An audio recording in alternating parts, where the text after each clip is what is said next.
We've been so supported from both the city and the government in terms of the way that we've rolled the program out. We couldn't have asked for a better process.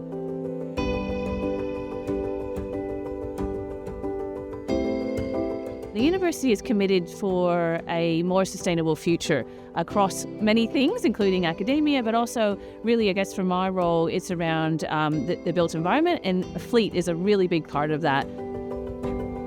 Without the New South Wales EV fleets incentive, the University of Wollongong would not have been able to expand on campus like they have. We have a relatively large fleet, and we also bring a lot of cars to the university every day, and that's a lot of emissions with cars coming in, so it was definitely something that we wanted to include in our roadmap. The mandate is to go fully electric, and our plan is to have the fleet completely EV by 2030. That's our goal. One of the first things we did is actually looked at transitioning our operational fleet. We have trades vehicles, operational vehicles, because we need to get to each one of our campuses.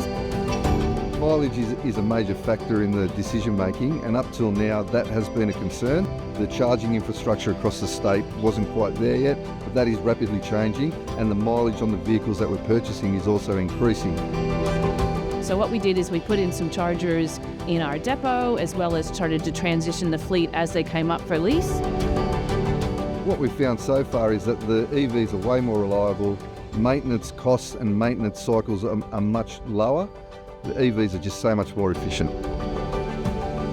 We've found the process easier than anticipated. We've been really well supported by the state government, as well as the university itself in actually taking up the grant, and the city, because they've really embraced actually having these on campus. And without these grants, we wouldn't have been able to have as much infrastructure as we have on campus, and we're continuing to look on how we can actually expand on that program. If I was talking to other fleet managers, I'd tell them jump onto the EV Fleets Incentive Scheme. It's money for jam, you're not going to get it anywhere else, and you compare this to combustion vehicles, the decision makes itself.